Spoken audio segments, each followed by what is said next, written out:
Jay-Z and Beyonce are the biggest power couple in the game, but there are some shocking rumors behind all of the success, and today we're breaking down why so many people are terrified of them. In 2024, Diddy was all over the headlines after he got caught up in one of the craziest cases in rap history, and then Jay-Z and Beyonce got dragged into it as well. In December 2024, news broke that Jay-Z was being accused of raping a 13-year-old with Diddy back in 2000. According to the lawsuit, Diddy and Jay-Z raped the girl after the MTV Video Music Awards at a house party. The girl's name hasn't been released, but the victim says she went to the party after the VMAs but didn't have a ticket. She started talking to limo drivers around the spot, and one of them allegedly told her that she fit what Diddy was looking for. The driver left and drove Diddy to the after party, then he came back and picked the girl up. She was allegedly taken to a White House and had to sign a non-disclosure agreement to make sure she didn't talk about what she saw at the party. When she finally got inside, the girl was given a drink that made her feel woozy, so she went to another room to lay down. Then while she was away from the rest of the party, Diddy, Jay, and another female celebrity attacked her. Diddy and Jay allegedly took turns raping her while the female celebrity watched. After that, the girl grabbed her clothes and escaped to a gas station, and that's where she called her dad to come pick her up. Jay-Z and his lawyer denied the story from the jump, and he said that anyone who did something like that should be locked up. There's no evidence that Jay was actually involved with a situation like that, and the girl's story has some holes in it too. The alleged victim claimed that she had talked to artists named Benji and Joel Madden at the party, but their team told NBC that Benji and Joel were touring at the time and couldn't have been at the party. And on top of that, the girl's own dad said that he didn't remember driving 5 hours to pick her up after the alleged attack. She also said that she was dropped off outside the VMAs by a friend, but NBC couldn't verify the story because the friend is supposedly dead. Since she was supposedly only 13 at the time, it sounds pretty unbelievable that she would have a friend that was willing to drive her over 5 hours and leave her in the middle of New York City all by herself. The alleged victim also admitted to having autism in the interview, which is why she wasn't scared to be alone, but her explanation about why doesn't make much sense. The girl is 38 now and has 2 kids, and she's still going with the same story, even though there's some holes in it. According to her, just because she doesn't remember everything perfectly doesn't mean that it didn't happen. Aaron Robinson is the director of media relations for the Rape, Abuse, and Incest National Network, and they said that trauma like rape can have both short and long-term effects on the brain that influence decision-making and memory. Jay-Z is the richest rapper in the world, and the news shook up the whole industry when it broke. Jay-Z put out a statement and said that if the allegations were true, then it should be a criminal case and not a civil one. Jay went back on attack mode and said that he was being blackmailed but wasn't going to give up one red penny. Jay attacked the lawyer who filed the suit and said that she doesn't have any honor or dignity. Jay also talks about how much the situation was going to hurt his kids and said that where he comes from, they have very strict codes and honor, and they protect children. Then Jay said that the claims made in the lawsuit were idiotic. A lot of people think the situation is sketchy, but right now there's no proof that Jay actually did anything, and it doesn't look like it's going to hurt his business deals either. Jay's Rock Nation company is working with the NFL and putting together the halftime show for 2025. And after the lawsuit came out, the NFL commissioner Roger Goodell said, "We know the litigation is happening now. From our standpoint, our relationship is not changing with them, including our preparations for the next Super Bowl." Before the lawsuit was filed, the lawyer representing Jay's accuser wanted to meet with Jay to settle out of court. Jay and his legal team claim that the woman is trying to get money out of him, but there might be more to the story. A dude named Tony Busby is the one representing the woman who Jay and Diddy allegedly raped, and according to him, the woman was referred to his law firm by another law firm, and they were the ones who made the original statement.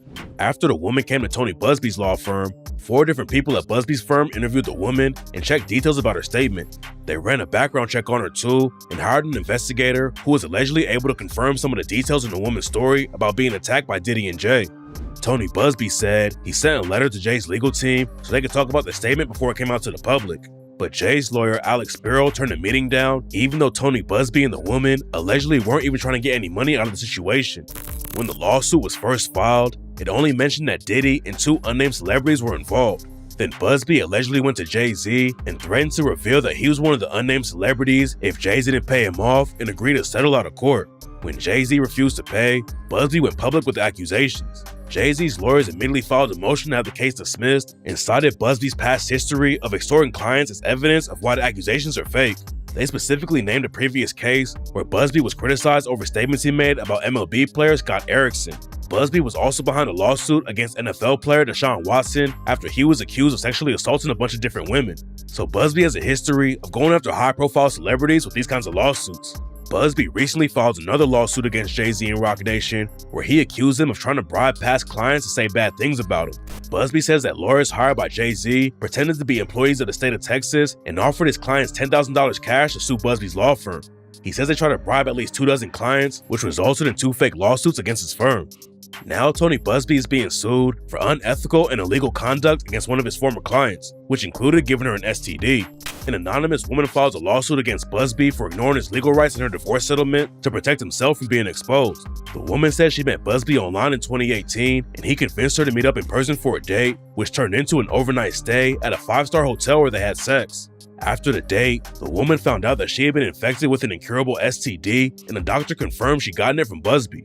When she confronted him about it, Busby allegedly wasn't surprised and knew that he was infected, but he told her not to tell anyone what happened and offered her free legal services to keep her quiet. That led to Busby representing her when she divorced her husband a few years later, but she claims Busby created fake medical records to make it look like she got the STD from her husband, not him. Busby then sent a demand letter to the husband, accusing him of infecting his client to pressure him to settle. The plan allegedly backfired because the husband requested more info on Busby, which made Busby pressure his client to settle because he was afraid he would get exposed for faking documents and giving her an STD, so she was forced to settle at a major financial loss. She also accused Busby of assaulting her at a bar in NYC. The victim said she was out drinking with a friend when Busby came to meet them. When he saw her talking to someone else, Busby started to get jealous and smashed her drink into her face, causing her to chip a tooth. Busby claims the accusations against him are completely false and that it's all part of a conspiracy led by Jay-Z to discredit him. He claims that the victim came to him looking for $20 million and threatened to trash his reputation if he didn't pay. At this point, it's hard to know what's true and what's not, but it doesn't look like the beef between Jay-Z and Tony Busby is going to end anytime soon. Everything we're talking about is just rumors right now, and there's no concrete evidence that Jay-Z and Beyonce are involved with anything. But we're gonna break down the wild stories about them that are flying around right now. According to Jay's lawyer, Alex Spiro, Jay has nothing to do with Diddy's case. Alex Spiro claims that Diddy and Jay have known each other professionally, but they weren't ever close. A lot of people are calling cap on that claim though, because Jay-Z and Diddy both came up in the New York rap scene at the same time and were rocking with a lot of the same people. And before all the legal drama started going down, Diddy said the only people in the world who were allowed to call him by his real name were his mom and Jay-Z. There's only one person. Oh, go on. And I call him Sean, that's Jay-Z. We call each other Sean. Okay. Yeah, nobody else could call me Sean. He's the only person who's Sean approved. There's not a single person that outside should be, of family? That should be, no, outside of my mother. Okay, just that should be calling me, they should be calling me Sean. Jay was cool with Biggie back in the day too. Biggie was Diddy's star on Bad Boy Records, and in '96, Jay and Biggie linked up for the track Brooklyn's Finest. Rumors say that Diddy and Jay actually had some beef over the situation though. A lot of people claim that Biggie was trying to leave Bad Boy Records, and some sources say that he wanted to sign to Jay-Z's Rockefeller record label. But before that could happen, Biggie was tragically shot and killed in '97. In that same year, Diddy featured Jay-Z on his track Young G's. Then Diddy and Jay worked on the track I Know What Girls Like a few months later. There might have been some issues going on behind the scenes, but Jay and Diddy were still rocking with each other publicly.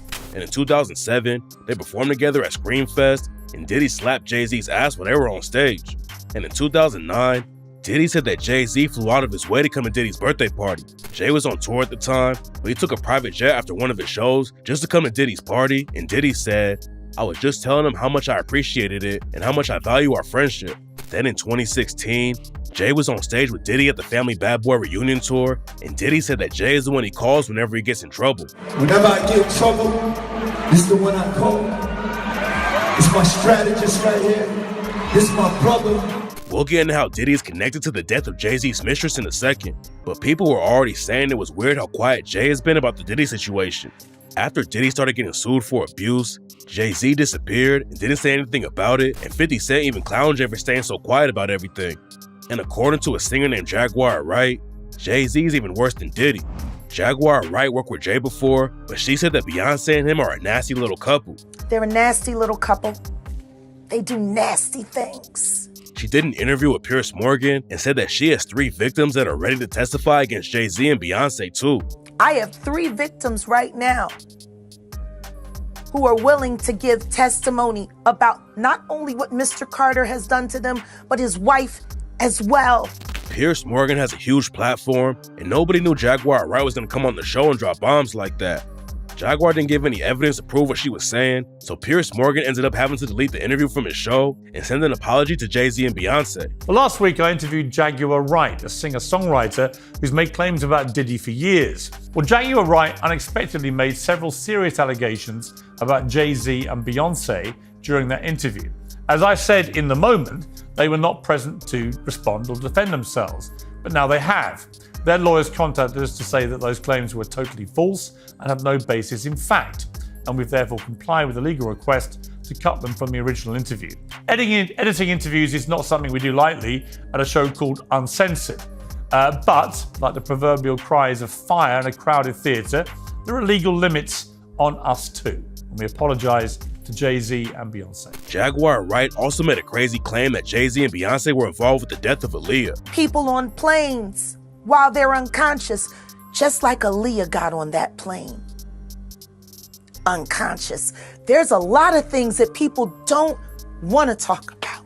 But before we get into her suspicious death, you gotta know the weird history between Jay-Z and Aaliyah. Aaliyah was a singer who started in the music industry as a kid and signed her first label deal when she was only 12 years old. Scoring a record deal at 12 is a big success, but it also led to Aaliyah being abused by Jay-Z's homie, R. Kelly. R. Kelly met Aaliyah when she was 12 and he was 24. R. Kelly became her mentor and wrote her first album, Age Ain't Nothing But a Number, but he was raping her almost the entire time. And in '94, R. Kelly married her illegally when Aaliyah was 15 and he was 27.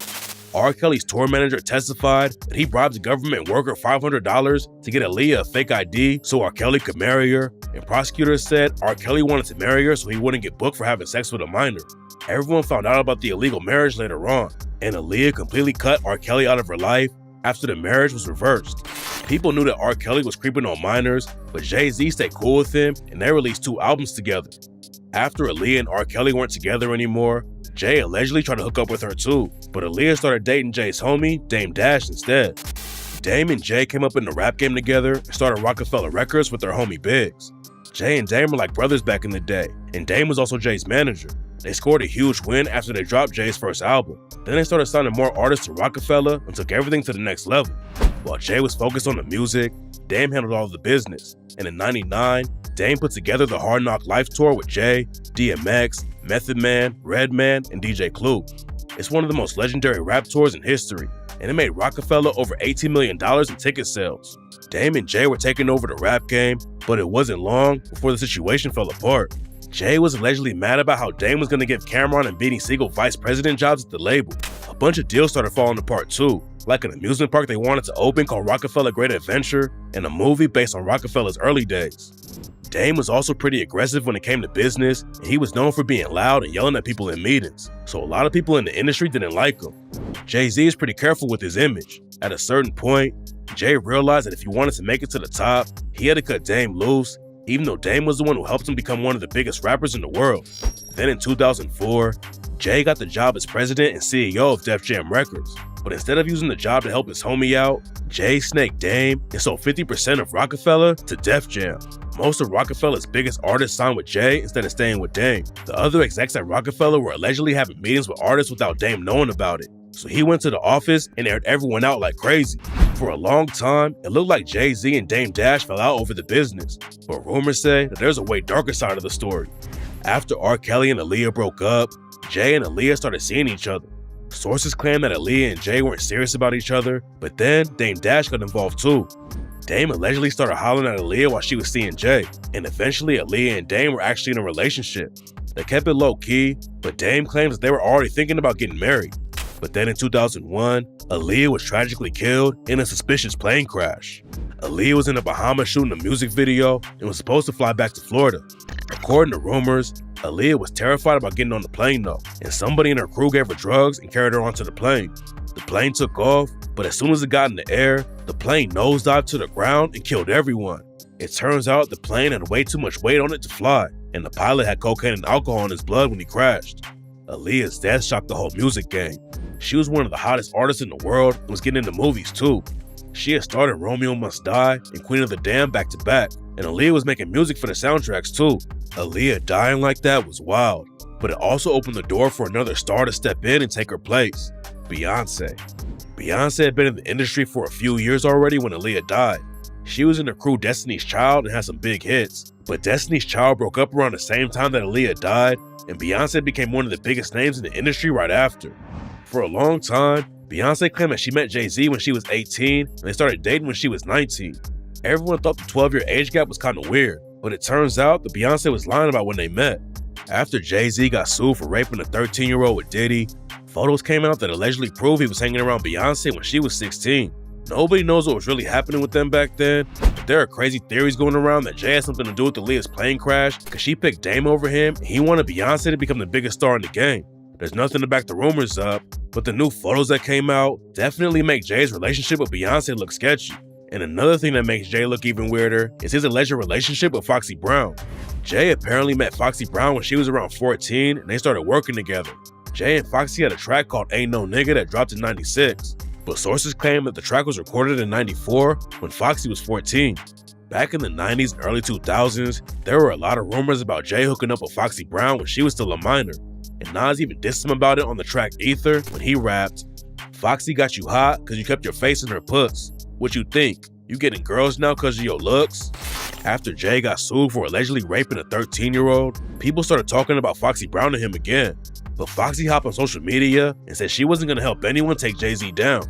There's no evidence that Jay was actually involved with Foxy Brown when she was a minor, but some people think him hanging out with young girls and dudes like R. Kelly and Diddy is a bad look for Jay. After the documentary about R. Kelly's abuse came out, Dame Dash did an interview and talked about Jay working with R. Kelly. Jay and R. Kelly had 2 albums together, and Dame said he didn't have anything to do with it. Dame said he didn't want anything to do with R. Kelly, and he pressed Jay about it. So to be honest, like, if you remember The Best of Both Worlds, you don't see my name on that. You know what I mean? And your name is not on either album. Hell no, I never wanted no parts of that. So when Holmes was doing that shit, I was like, bro, you know our homie violated, and he violated my girl. But Jay decided to keep rocking with R. Kelly. Some people claim that Jay didn't know about R. Kelly raping Aaliyah and other girls, but Nas said there's no way Jay didn't know what was going on. And when Dame Dash talks about the situation, it sounds like everyone in the industry knew about it too. When the lawsuit came out against Jay, Dame Dash said he doesn't care about Jay anymore. I don't care about Jay-Z. Okay. I sold Reasonable Doubt, so I get no fucks given. That's just, that man, whatever's going on with him is on him. According to Dame, Jay doesn't have the same level of morals. On a human level, if the shit is true, you know, I'm curious to know how true it is. But, you know, based on my experiences and the fact that I wanted to get away, I personally made the decision to get away from that camp. Dame did add that he didn't know if the allegations were true though, and if he had any proof that Jay was raping kids, he probably would have already aired it out. And Dame finished it by saying that Jay working with R. Kelly is the real reason that they fell out. Yeah, when Jay did a project with R. Kelly, knowing that he had raped Aaliyah. Jay and R. Kelly ended up having a crazy fallout too. After they released a couple of albums together, Jay and R. Kelly went on tour together. They were 2 of the biggest stars in the world at the time, and fans were going crazy for the tour, but it all fell apart at Madison Square Garden. During the show, R. Kelly said that 2 dudes were showing guns to him. Security checked everything out and didn't find anything. Then when R. Kelly was walking back, Jay's homie Ty pepper sprayed R. Kelly and his bodyguards. Nobody knows what really went down or why Ty sprayed him, but that was basically the end of Jay-Z and R. Kelly working with each other. R. Kelly ended up going down for 30 years in prison, and one of his ex-cellmates claims that R. Kelly thought Jay wanted to kill him. R. Kelly and Jay were allegedly having way more serious issues behind the scenes while they were working together, and R. Kelly allegedly thought Jay had put a bag on his head. A lot of people already knew about Jay's weird relationship with R. Kelly and how he was always dating women younger than him, but a lot of rap fans don't know anything about the suspicious death of a woman Jay was allegedly dating. Kathy White was a woman who worked in the PR business and moved to LA to get a career started. Kathy wanted to be a singer too, and reports say she was always hanging out around artists. While Kathy was living in LA, she got close with a woman named Claudia, and the 2 of them would take trips to Las Vegas together with other friends.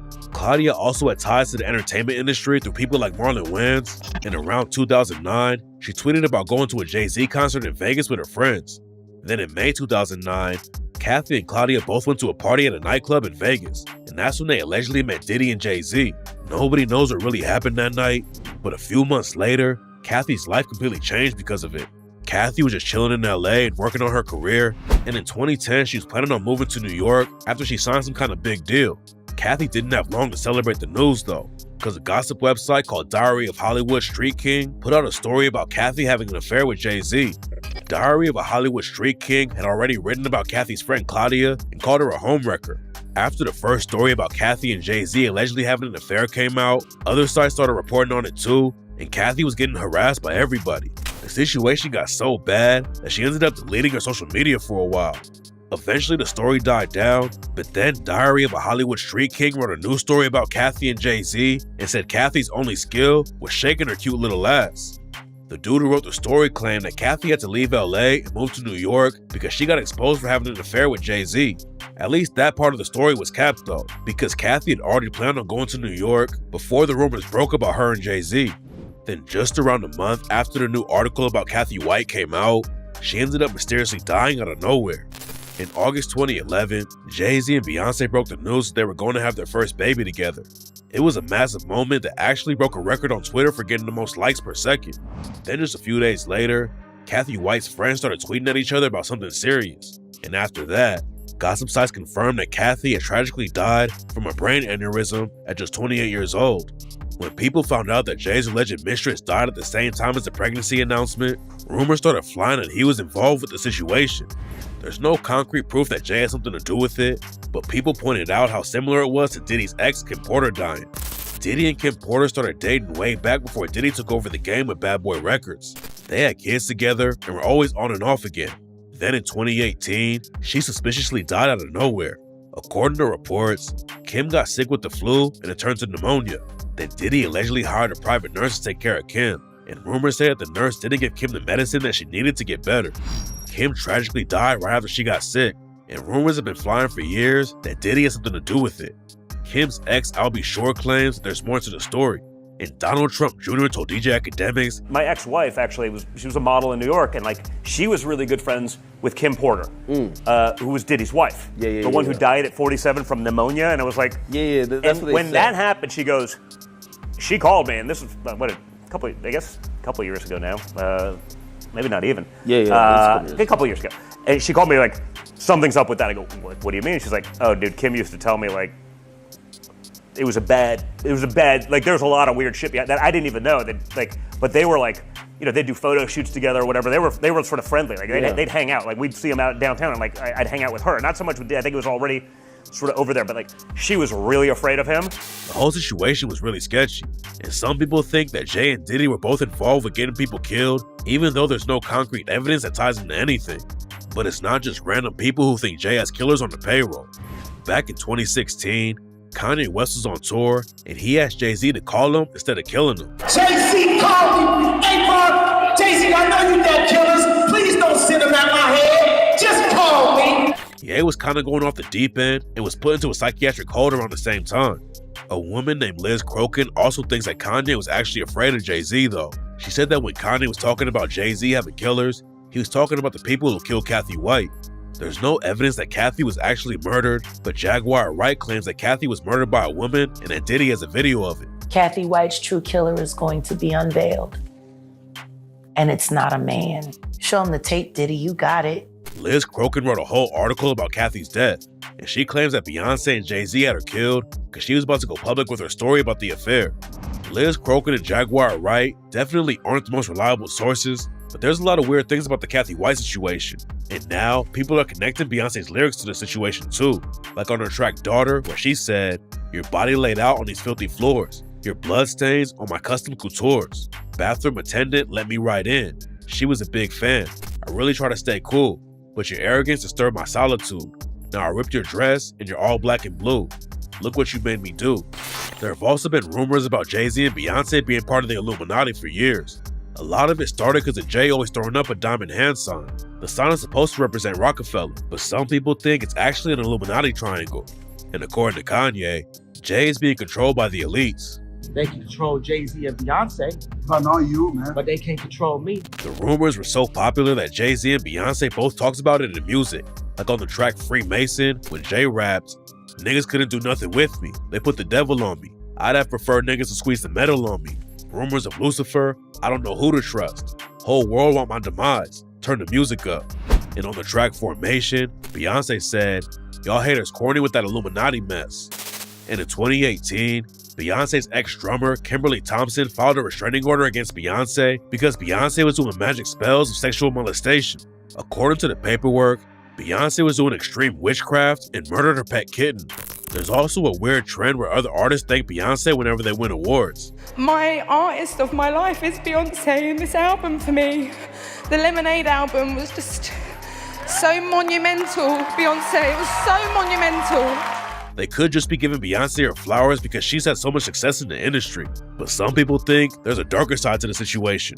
Some people think Beyonce is actually Jay's victim though, and a former bodyguard said that Jay was keeping Beyonce on drugs so he can control her. Hardly nobody knows, but I'll say it, man. Yeah, Beyonce's on drugs.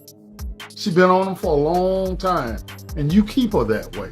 Jaguar Wright claims that Jay is even worse than Diddy, but she hasn't made any claims about Beyonce and said that Beyonce needs to be free. Y'all need to be doing a campaign that say free Beyonce. Beyonce is free. She is a prisoner in a gilded cage. Most of the accusations against Jay-Z and Beyonce are just rumors right now without any evidence. But Jay has been involved with some wild cases that are definitely real. Jay came up in the Marcy houses in Brooklyn and got active in the streets when he was a kid. When Jay was 10, his Uncle Ray was stabbed to death, and that's when Jay's dad started using heroin and drinking all the time. Jay's dad left the family, and on the track Moment of Clarity, Jay-Z rapped, "So Pop, I forgive you for all the shit that I lived through. It wasn't your fault, homie. You got caught into the same game I fought that Uncle Ray lost. My big brothers and so many others I saw." Then Jay-Z's older brother got addicted to crack, and Jay ended up shooting him. Jay's homie Jaz-O gave him a strap when Jay was 12 years old, and Jay shot his older brother because he allegedly stole some jewelry from him. Luckily, his brother survived, and on the track You Must Love Me, Jay rapped, "As we grew, fussing and fighting continued. As I plundered through your stuff and snuck in clothes to school. Got intense, real intense as we got older. Never believed it would lead to me popping one on your shoulder." Then in 1999, Jay-Z allegedly stabbed the dude for leaking his music. Jay was about to drop an album, but a month before it came out, someone leaked the whole project.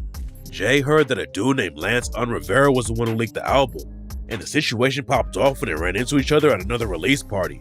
Jay and Un knew each other from the streets before Jay was even making music, but they got into an argument when Jay pressed him about leaking the album. Jay wrote about it in his book and said that he walked away after the argument, but then he turned back around and stabbed Un. Jay turned himself in and pleaded guilty, and on the track Did It My Way, he rapped, "When I seen how big they made my fight scene at the club, let me explain exactly how this shit was. This nigga Un, yo, I scratched him. He went home without an aspirin, but it's cool cause we back friends. It's happened and it's over." But according to Nas and Un, Jay wasn't the one who stabbed Un that night.